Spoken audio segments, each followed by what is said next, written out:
Eh,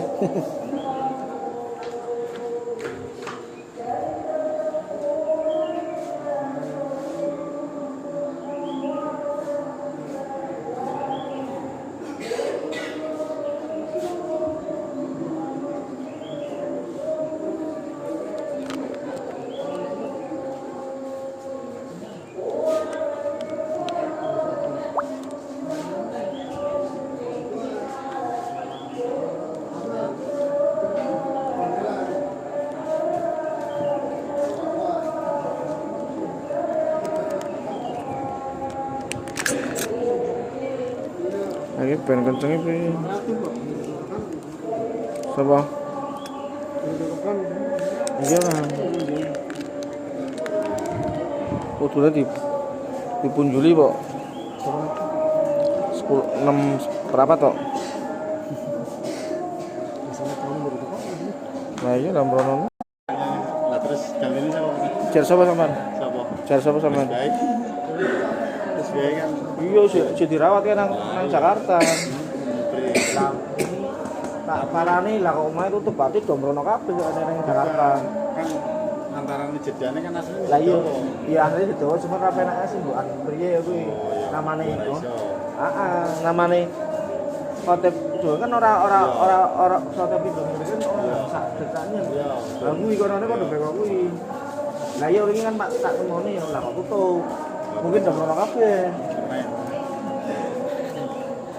Baru ada siapa? Siapa? Abdul Abadi mana? Wis ono kabeh sampai Faiz bengi wis Apa ya?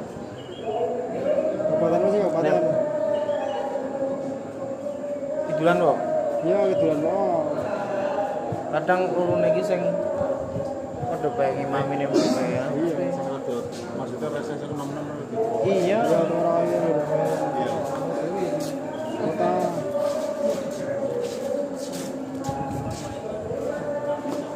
Apa deh? Kota apa? Bang Tos tak gawe MMT. Ya durung alhamdulillah. Ayo. Iki Kaiman ya. Ora ngerti. Iki PCF. Kaiman.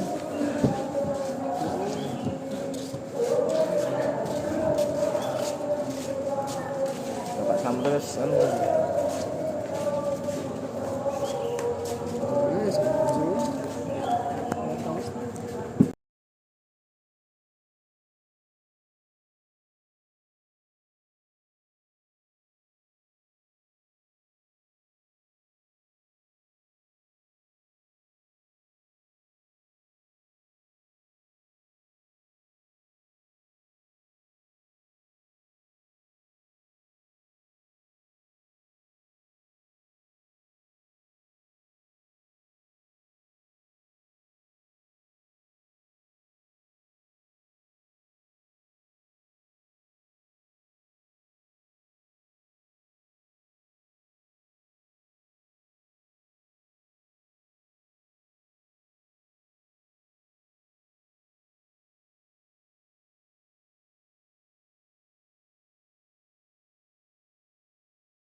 Cuci.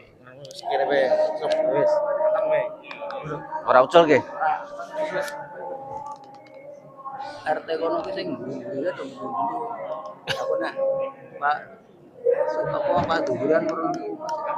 Ah iya, ya arang Wis ora terpanggil lagi. kan dadi para mesti ora dirayak wis bejone ngono. Angger aku ora anu lebih takon apa arane iki. Kene iki para bosen kon kene anut bae wis.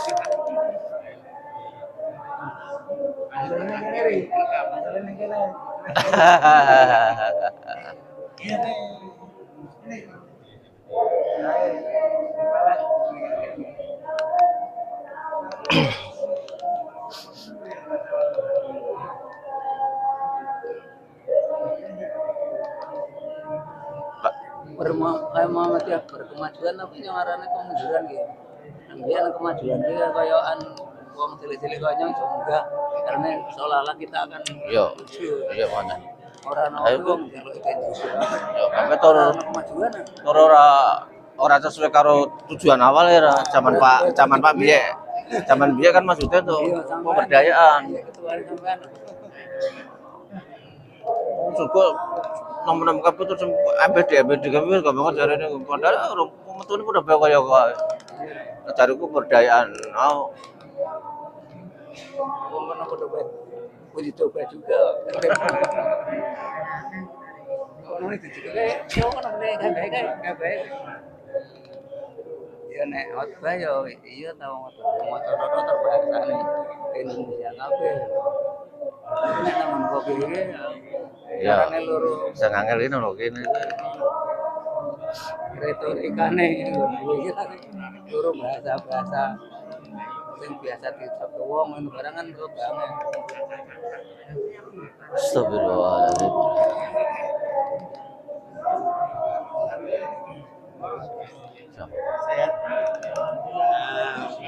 Kita rusuk ya, alhamdulillah sehat. Orang sehat, Tarimannya sehat. Ada lo kirim es buah sare.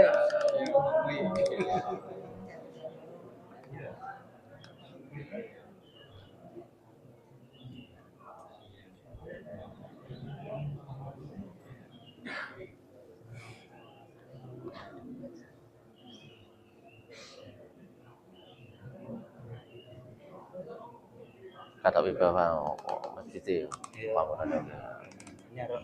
nyatur oleh model bareng ya. Napi ke jalan napi gitu kan orang.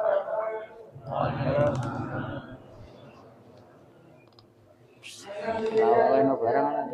Lawan pintu. Nah iya. Gimana ya?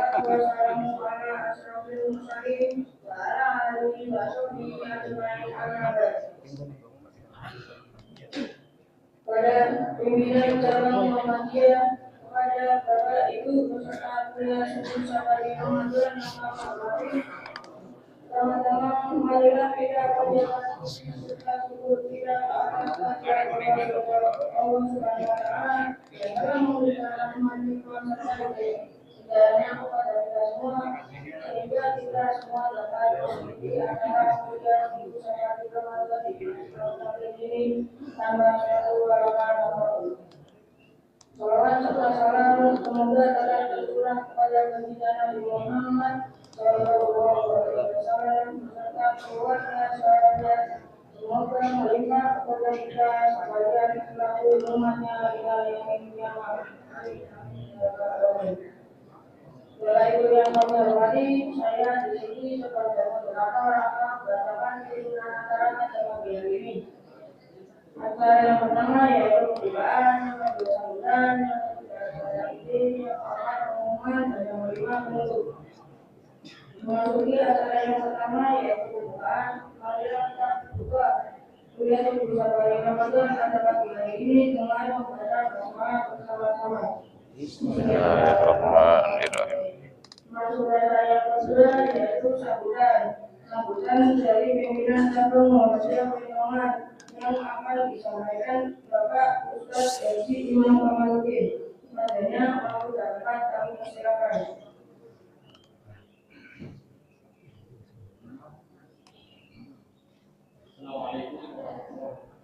Waalaikumsalam warahmatullahi.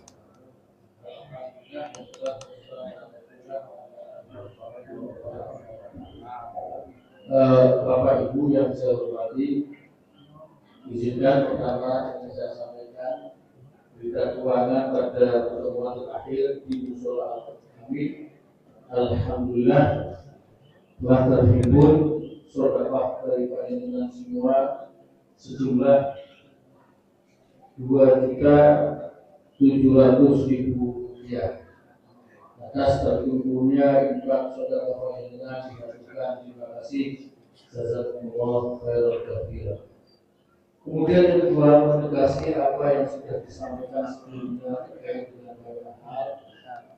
Yang pertama saya betul-betul menunjukkan kepada seluruh warga Muslimahan satu untuk memanfaatkan kesempatan dibukanya untuk kartu anggota Muhammadiyah.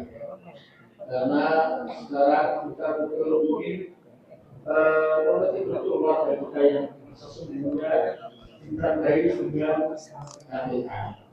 Dan lebih dari itu kita sering bertemu dengan KTA ini karena di dalam beberapa kegiatan pribadi seperti pendaftaran ke lembaga-lembaga yang berafiliasi kepada Muhammadiyah bekerja, kita selalu harus meletakkan KTA kita. Maka mungkin hari ini kita tidak butuh, tapi besok lusa kita butuh. Mumpung sudah ada kesempatan segera disiapkan. Bagaimana caranya? Menghubungi pengurus ranting masing-masing. Pengurus ranting masing-masing, siapapun kita pasti berkepentingan dengan itu. Yang kedua adalah Apa? Nah, Pak nggak nyari, wis duwe apa sih? Wis duwe nomor baku.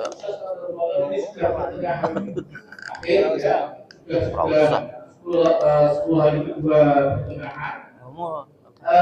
Jumlah tahun Ramadan kalau berdasarkan pertemuan bulan Ramadan kemarin ini belum meningkat signifikan. Padahal target kita adalah paling tidak 400 bingkisan tahun Ramadan. Maka kepada semuanya untuk bisa mendukung ini dan tidak harus dalam bilangan satu paket 125. Siapapun kalau ada rezeki lebih dalam bilangan berapapun yang dia miliki bisa untuk berkontribusi atau menginfakkan untuk kartu Ramadan dan kegiatan-kegiatan yang lainnya. Demikian, wassalamualaikum warahmatullahi wabarakatuh. Waalaikumsalam warahmatullahi wabarakatuh. Kami ucapkan terima kasih untuk Bapak Ustadz dari Imam Muhammad. Selanjutnya yang ketiga yaitu acara inti pengajian kuliah subuh sampai Ramadan yang akan disampaikan oleh Bapak Ustadz Selamat Kaum. Kepadanya waktu dan persilakan. Bismillahirrahmanirrahim. Monggo asyik. Ya Allah ya.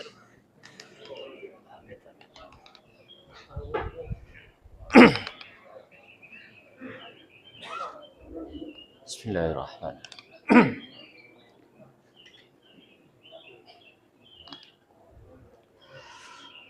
Assalamualaikum warahmatullahi wabarakatuh. Sing jero ora muni iki kaya ngantuk kok, Pak. Assalamualaikum warahmatullahi wabarakatuh. Alhamdulillah. Nahmaduhu wa nasta'inuhu wa nastaghfiruh. Wa na'udzu billahi min syururi anfusina wa min sayyiati a'malina. May yahdihillahu fala mudilla lahu wa man yudlil fala hadiya lahu. Asyhadu an la ilaha illallah wahdahu la syarika lah. Wa asyhadu anna Muhammadan abduhu wa rasuluhu la nabiyya ba'dah. Allahumma shalli wa sallim wa barik ala Muhammad wa ala alihi wa ashabihi wa man tabi'ahum bi ihsanin ila yaumiddin.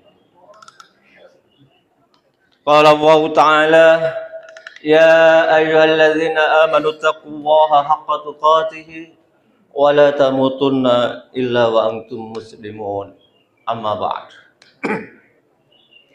Para alim, para sepuh, para bapak ibu dari sami, unsur pimpinan cabang, wabil khusus kepada majelis tabligh, bersyukur alhamdulillah wonten kesempatannya jam menika kita saged hadir sesarengan pinanggih wonten satu kegiatan yang merupakan program unggulan dari majelis tabligh, yaitu kuliah subuh yang alhamdulillah istiqomah sampai per hari ini. Satu program yang nampaknya semarak siarnya di pimpinan cabang Muhammadiyah Pencongan. Mudah-mudahan kehadiran kita benar-benar menjadikan sebuah kehadiran yang manfaat, yang insya Allah pikatuk ridho saking Allah Subhanahu wa taala. Amin ya rabbal alamin. Salawat dan salam semoga tercurah pada junjungan Nabi kita Muhammad sallallahu alaihi wasallam, keluarganya, para sahabatnya, para pengikutnya, termasuk kita insya Allah yang berupaya keras, berusaha sungguh-sungguh untuk meneladani, mencontoh, mengikuti petunjuk-petunjuk dan sunnah-sunnah beliau ila yaumil qiyamah. Amin ya rabbal alamin.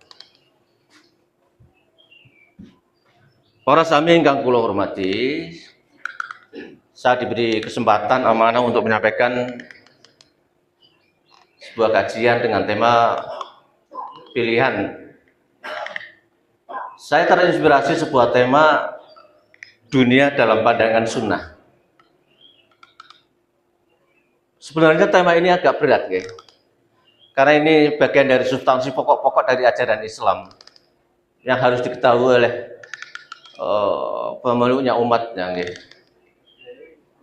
Tapi insya Allah dengan keterbatasan saya, bismillah, niat sing ikhlas tulus, insya Allah barokah, amin. Bapak Ibu dari sami kang kula hormati, saderengipun kita mengantarkan satu kajian, ada sebuah pengantar yang perlu kita sampaikan datang panjenengan sami, bahwa kula panjenengan sami mesti paham bahwa salah satu tujuan pokok utama tugas kita hidup di dunia ini adalah untuk beribadah. Ada tugas penghambaan bagi kita, ada status penghambaan untuk totalitas, tunduk patuh untuk menepati fungsi tugas kita urip wonten dunya, yaitu khalifatul fil ardh. Sebagai khalifah, pengatur dalam kehidupan dunia untuk kemaslahatan, kemakmuran, bahkan dalam skala yang luwih luas sebagai rahmatan lil alamin. Inilah tujuan-tujuan ideal, sing prinsip yang utama kehidupan manusia yang disyariatkan oleh ajaran Islam yang mulia ini. Tujuan-tujuan ideal menika para bapak ibu sami tentu tidak gampang, karena ternyata dalam sebuah kajian-kajian di para ulama itu ada beberapa hal yang mendominasi, menghambat gagalnya pulau pandangan sami untuk menempati sebagai fungsi status penghambaan kita sebagai hamba Allah. Kira-kira napa Bu? Kira-kira napa Pak? Ada beberapa hal, faktor yang kita itu bisa terhambat. Kita bisa gagal dalam misi utama kehidupan kita sebagai penghambaan di mata Allah. Satu, faktor dari internal kita, ataupun nanti ada faktor eksternal. Ono faktor eksternal, internal, bahasanya. Internal itu maksudnya diri kita sendiri, awake piyambak, dan faktor-faktor yang di luar kita. Faktor internal kita adalah satu, syahwat, nafsu. Dalam diri kita itu ada satu potensi yang buruk. Wa nafsi wa masawwaha fa'alha fujuraha wa taq. Surat napa niku Bu? Napa Bu? Asyam, nggih. Dalam penciptaan jiwa manusia ada potensi untuk kita fujuraha wa taqwaha. Ada yang nafsu yang mengajak pada keburukan, ammaru bisu. Nafsu inilah yang kemudian sering kita sebagai manusia tidak bisa memanage, tidak bisa mengendalikan. Oke, itu satu. Yang kedua, faktor penghambat yang dominan, yang sering menghambat kita adalah kebodohan. Kalau panjenengan tahu nggak ngerti ilmu, paham syariat, oke, sehingga apa yang kita lakukan itu jauh dari tuntunan. Nah, makanya ilmu itu kan cahaya, nggih, pepadang.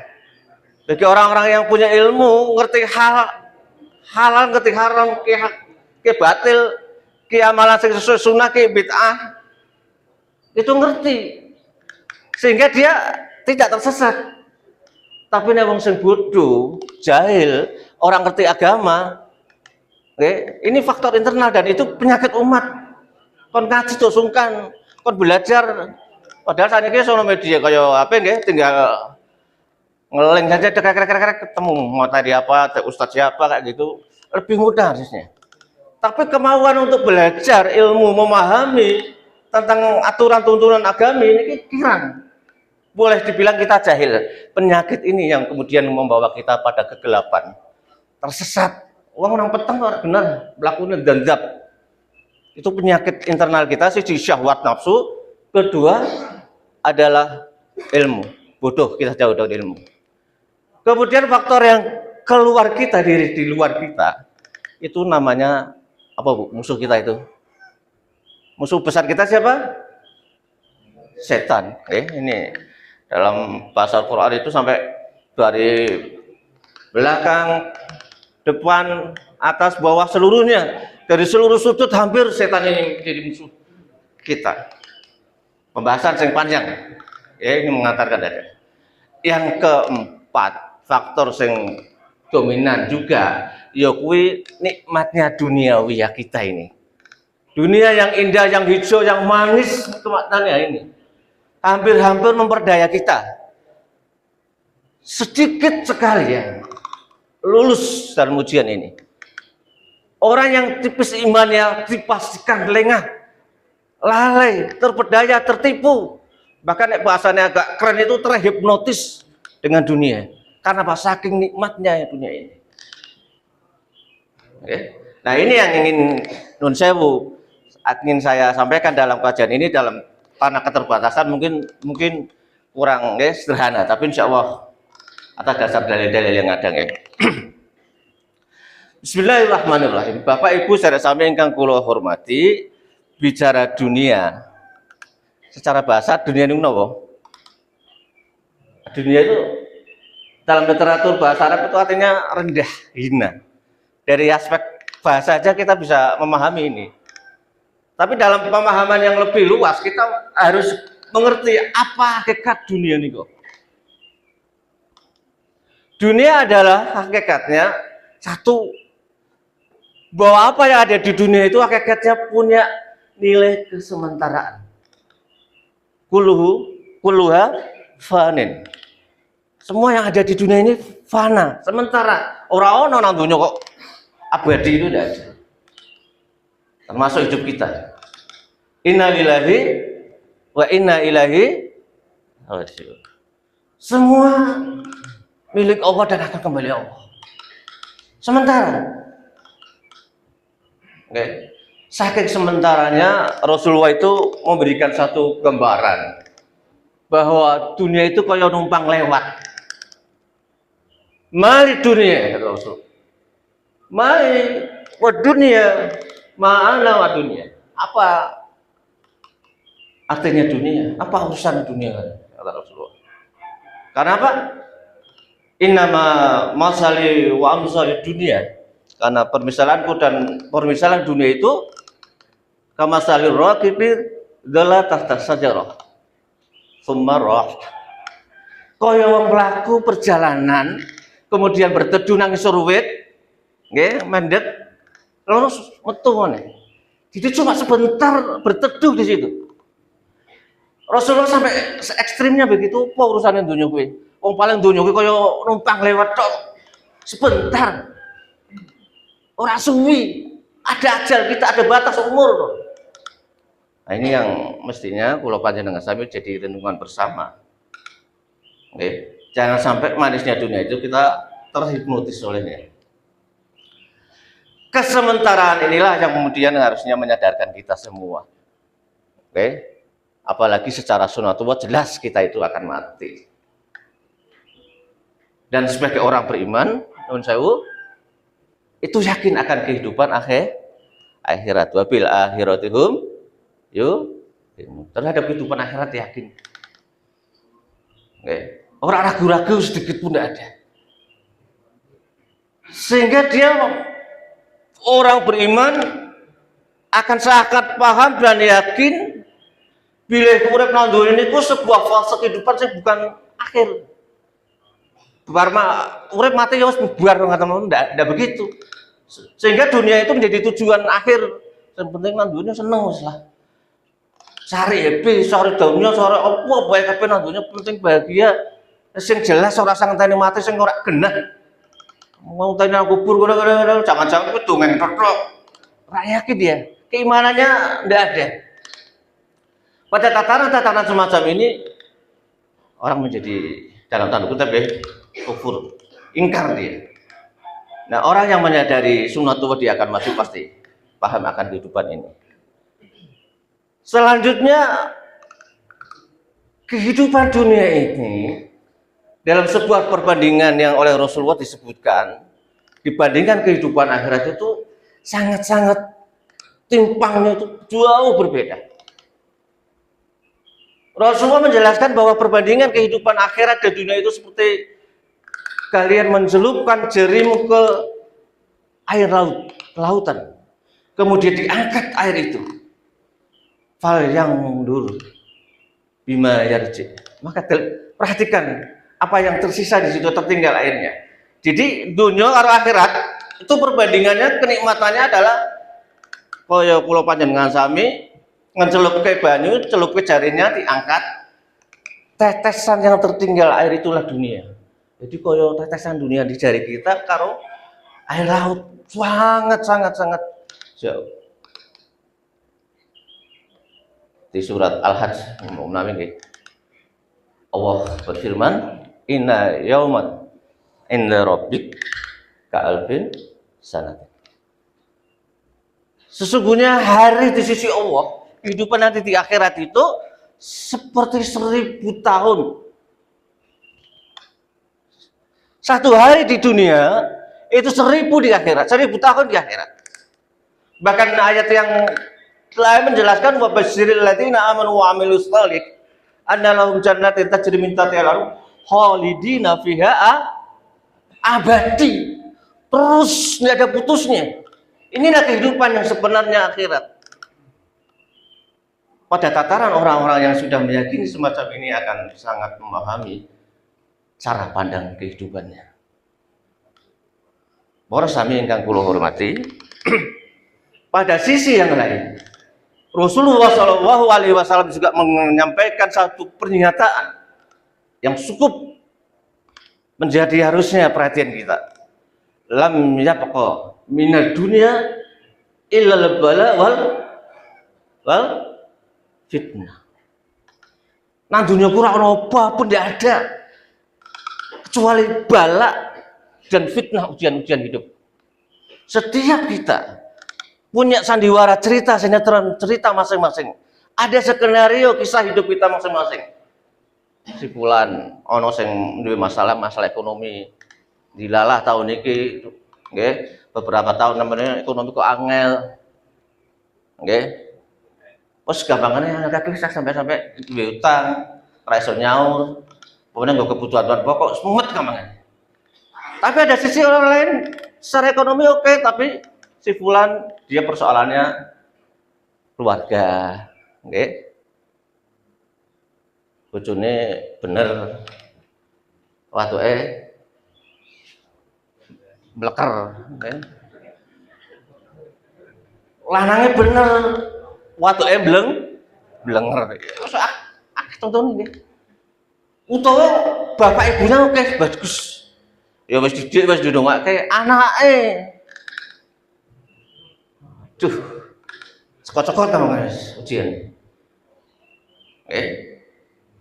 Sing duwe anak rada bler ngrasake wis.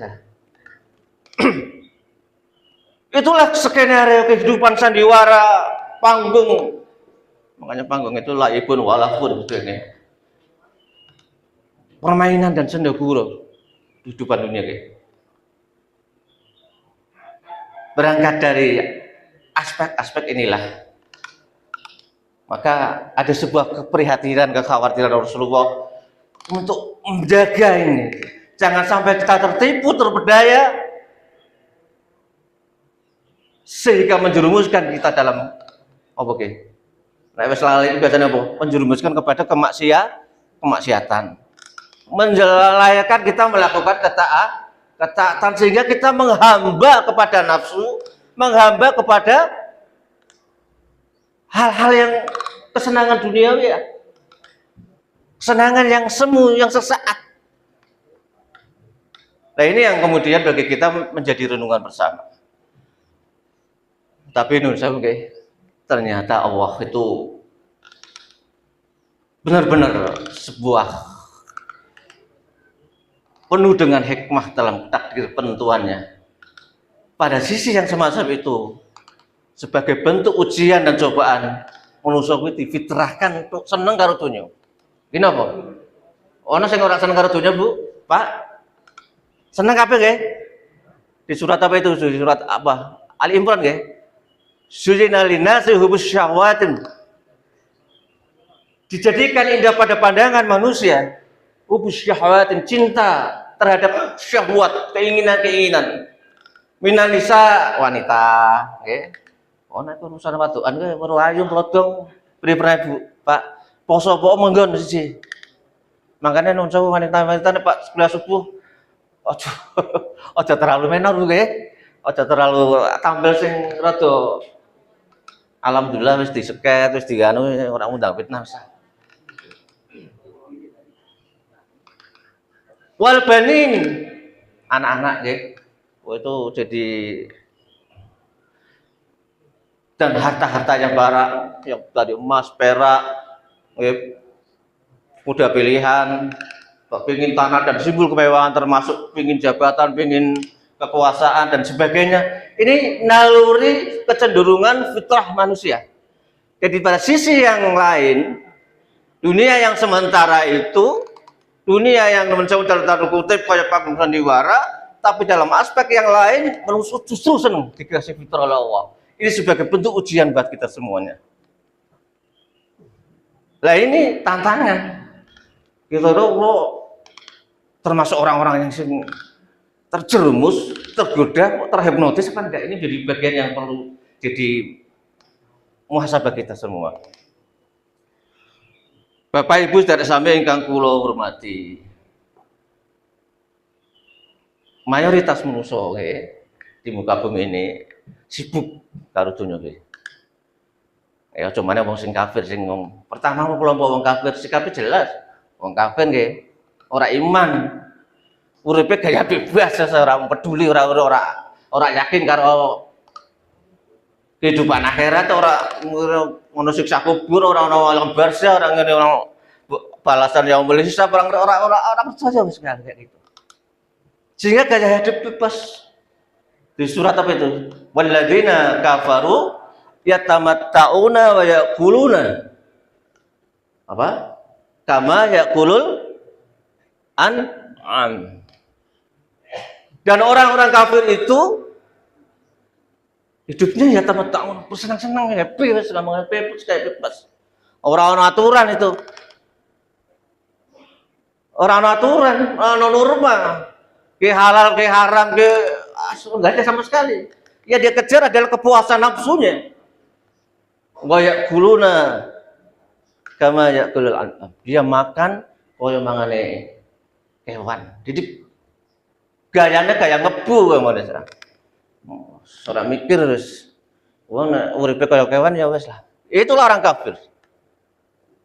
seneng-seneng mangan bebas segampangan wis. Itu tanpa mereka peduli ke dampaknya buruk atau tidak.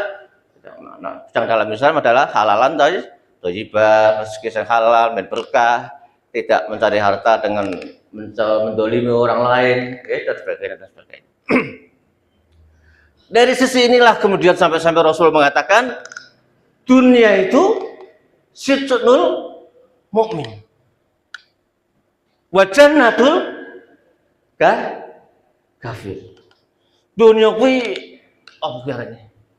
Apa kuwi sijnul penjara, belenggu bagi orang-orang beriman. Penjara dalam tanda kutip bukan belenggu untuk menyiksa, tapi menahan nafsunya untuk menjadikan pilihan-pilihan yang sesuai dengan tuntunan syariat. Karena orang-orang beriman yakin setiap pelarangan itu pasti mengandung manfaat, mengandung masalah. Tidak ada dalam Islam sesuatu yang manfaat yang kok dilarang, tidak ada. Yang dilarang mesti, nggih. Zina dilarang, kenapa? Ya jelas di situ, nggih. Panjangan saya jelas. Homer, judi, begal, korupsi dan sebagainya, semuanya kedoliman-kedoliman yang di situ ada mudarat besar, pasti dilarang oleh agama. Dan Allah dan manusia itu memenjarakan dirinya karena keimanannya dia wujudkan untuk taat sami'na wa ata'na. Tapi orang kafir wajahnya tuh surga bebas kayak hidupnya. Inilah yang kemudian membedakan kita antara orang kafir karo beriman. Bapak Ibu saudara sami ingkang kula hormati, itu orang sikap wong kafir nih jelas ngaten itu. Ada orang yang sifatnya pertengahan. Yo yakin aku karo kehidupan akhirat. Aku yakin wis koyo isa. Aku udah cilik ngaji ngerti iki. Wabil akhirate hum yuqinuna alif lam mim al-baqarah wis terus terakhir kuwi komunitasnya biasa tahlilan ngerti niku. Apal. Ora usah ngaji wis hafal dhewe kalau biasa waca nggih. Itu sampai nggih. Dia ngerti hafal itu, tapi pada saat yang sama dia mendolimi dirinya sendiri. Cara gampangannya ya sholat, tapi maksiatnya jalan. Ya ngerti, bakale ono dunia kuwi negeri berlomba-lomba untuk kebaikan, cari bekal. Sekali ono hari pembalasan. Dunia kuwi hari berbekal, akhirnya itu hari pembalasan. Maka sikap ini dipahami, tapi faktanya dia tidak bisa dan dia mendolimi di sini. Jadi isik gelem maksiat, isik gelem melakukan hal-hal yang pelanggaran-pelanggaran. Ini orang-orang pertengahan dan ini ya nuswa keadilan Allah wa alam bisawab. Nah, sudah tobat, iso usul khotimah itu harapan nggih. Nah, makanya ini dakwah semacam ini itu sebuah bentuk tawassul bil haq untuk mengingatkan kita semua. Kelas kita mungkin di sini. Yo iman lah insyaallah nggih. Tapi cerempet seneng wis karo barang-barang sing subhat. Nek sekarang tak wedi lah. Wedi lah Pak, wedi nggih. Sing subhat wis remeng-remeng dengan dalil oke. Sekarang soalnya ada banyak hal yang dikemas syar'i tapi substansinya tetap haram. Ini harus hati-hati. Ya. Sehingga ada sebuah pilihan bagi dirinya untuk bermujahadah, mencari yang halal, mencari yang berkah, mencari yang manfaat untuk akhiratnya. Dia tinggalkan sesuatu perkara yang syubhat. Para sami yang kula hormati, tipikal manusia ini yang berkarakter di pertengahan, dia iman oke, tapi kufur dijalankan. Mudah-mudahan ini sebuah proses yang kemudian mengantarkan pada kita sebuah proses pembelajaran momentum Ramadan ini sebagai perbaikan diri kita masing-masing. Insyaallah amin ya rabbal alamin. Yang ketiga, nah ini orang-orang yang benar-benar iman istiqomah, dia jadikan dunia ini sebagai hari berbekal sehingga sampai hal-hal yang tidak berguna, cuma yang haram, yang subhat, yang ora berguna aja ditinggal. Min husnul islami mar'i tarkuhu ma la yatnihi. Salah satu kebagusan Islam seseorang ketika dia meninggalkan hal-hal yang dilarang, sekalipun dia mubah tapi tidak berlebihan. apalagi yang haram, yang subhat dia tinggal. Sebagai bentuk apa? Mujahadah kesungguhannya. Dalam kajian yang lebih serius, yang lanjut, ada istilah suhud, ada istilah warok. Memiliki sifat hati-hati, kewarokannya itu muncul.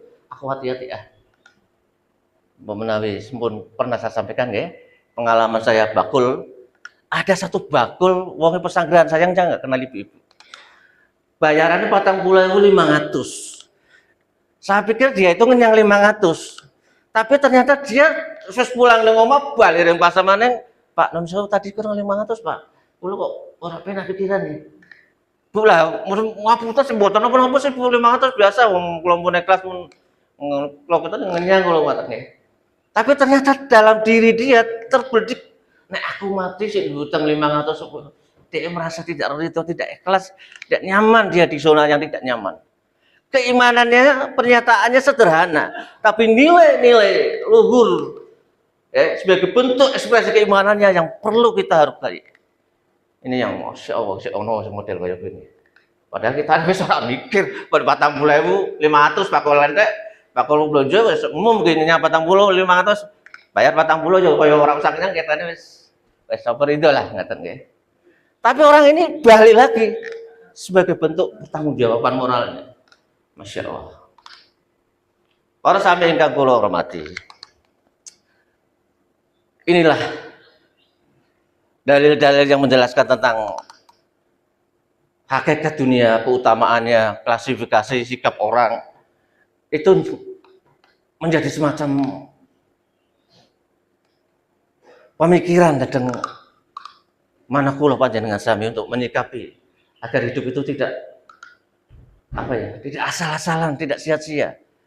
Sehingga cara pandang hidup kita itu wong ngaku iman tapi cara pandang hidup kita dudu wong iman. Kita gagal menjadi hamba Allah. Kita hanya menjadi hamba nafsu, hamba dunia. Terlalu cinta dunia yang berlebihan. Sehingga kesibukan porsi dunia ini berlebihan. Di surat Al-Qasas wabtagu fima atakallahu darul akhirah wala tansa nasibaka minat dunia. Apalah ya teh di populer dan hendaklah cari fadilah keutamaan untuk apa? Darul akhirah. Ayat ini menyebutkan akhirat dulu. Tapi ada kalimat wala tansa nasibaka minat dunia. Tapi cocok lalin dunia ini. Dunia ini sementara menipu sandiwara, tetapi dunia itu sangat menentukan. Nilainya umur kita paling 40-70 tahun sebentar itu kayak mimpi. Tapi kalau kita tidak memanfaatkan umur kita, momen kita hidup di dunia asal-asalan, tidak di-manage hidup kita, itu riskan. Bagi orang-orang yang tipis imannya, menghadapi kenikmatan dunia itu pasti gagal. Dipastikanlah imannya tipis. Butuh sebuah totalitas perjuangan yang luar biasa agar kita bisa lepas dari fitnah dunia ini. Karena rata-rata fitrah manusia seneng karo dunia. Maka momen Ramadan ini seolah-olah sebuah kesadaran spiritual bagi kita untuk menjaga aspek-aspek yang rohani, aspek-aspek moralitas, aspek-aspek yang batinnya, yang akhirat itu menjadi perhatian kita. Karena akhirat itu ternyata lebih baik, lebih kekal bagi kita. Tapi jangan sampai kemudian ada ketimpangan, kita meninggalkan dunia dengan alasan zuhud, sebuah upaya keras untuk meraih kebaikan akhirat dengan meninggalkan dunia secara total. Itu tidak benar. Keseimbangan dalam Islam itu adalah tidak ada ketimpangan. Tapi jangan sampai kaya porsi 24 jam, 12 jam, dunia 12 jam, tidak begitu. Dari 24 jam menit dari bangun tidur sampai tidur lakukan satu aktivitas yang di situ diridhoi oleh Allah. Bangun tidur jam 3, sahur subuh, bangun apa jadi kan. Dan saya kebiasaannya apa ambil wudhu, tahajud atau apa lakukan semuanya hal-hal yang dicintai Allah dan diridhoi oleh Allah. Insya Allah itu nilainya ibadah. Nyambut gawe dan sebagainya dan seluruhnya. Sehingga kita tidak terjebak pada ritualitas saja. Ngomong nama masjid, tahajud, dikira kita seorang yang soleh, tapi itu sebuah bentuk manipulasi kemalasan, bahasa kasarnya. Wong malas sebenarnya kayak gitu. Zaman Umar ditendang kayak gitu. Orang gelem usaha. Kancane itu orang puasa pecicilan jam 4 wis ono sudah mangkat hanya Sabtu orang puasa jam setengah 4 ku udah limpung udah buanda tuh. Wush. Gila, Pak. Nek emane ora kuat-kuat subuh ora candak. Tak candak, Pak. Lah priye wong pas jam kuwi, pas dagangan toko, pas rayaan, pas ngedoli, pas dasar, pas angel kabeh wis gampang. Inilah kemudian para sami, jangan sampai keduniaan kita juga ditinggalkan. Jangan sampai ada ketimpangan. Karena dunia yang sementara umur kita itu antara 60-70. Nah, jika ibu lu tekan 70, tapi berdasarkan pengalaman konco-konco SMA saya nggih nek reuni kuwi separo silang. Gurune wis entek gak ada siji. Gurune gak ada siji. Terus konco-koncone separo wis ora ono. Padahal urung ono suwite ora niku nggih. Kata Nabi antara 60-70 artinya kita usia-usia pertaruhan sudah. Sisa-sisa umur mampu lemah. Kok kita masih asik dengan cinta kita pada kenikmatan dunia yang tanpa konsep, tanpa arah, tujuan, orang maksud, orang paham nih, ampun. Cita-cita besar kita adalah sebuah kerinduan, bahagia, pengen surga, pengen mandi husnul khotimah. Karena kita yakin kita orang beriman. Fase kehidupan dunia itu bukan akhir tujuan hidup kita. Numpang lewat, tempat bekal kita mencari bekal. Oleh karena gunakan dunia ini dengan sebaik-baiknya. Usaha ikhtiar yang sungguh-sungguh, banyak doa. Utsman bin Affan, Abdurrahman bin Auf, itu sahabat Nabi yang sukses secara finansial, pengusaha besar. Tapi uangnya, dananya dia infakkan, dia alokasikan untuk kepentingan yang diridhoi Allah, dakwah Rasulullah. Inilah contoh-contoh figur orang-orang yang tidak meninggalkan agama, tapi dia tetap konsen dalam aspek keagamaan.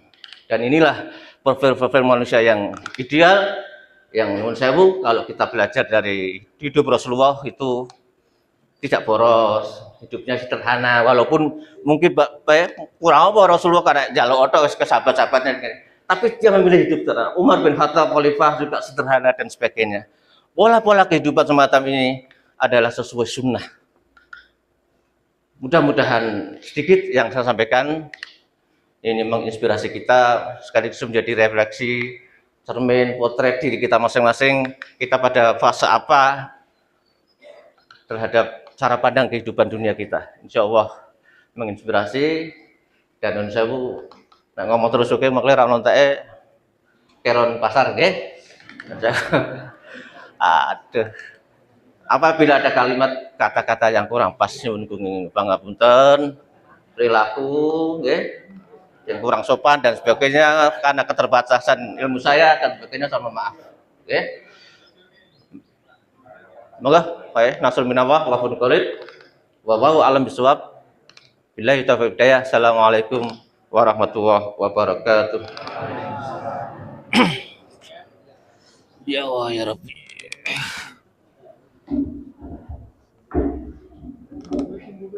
Terima kasih kami ucapkan kepada saudara Ustaz yang telah menambah pengalaman kita semua. Acara selanjutnya yaitu pengumuman. Besok pengajian kuliah subuh Safari Ramadan bertempat di Musola Anindam dengan pemateri Bapak Ustaz Adi Sulaiman Mustafi. Dan acara yang terakhir menutup marilah acara pagi ini kita tutup dengan bacaan hamdalah dan doa majelis.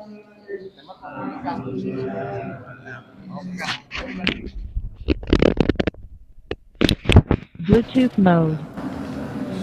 Assalamualaikum warahmatullahi wabarakatuh. Waalaikumsalam. Ya.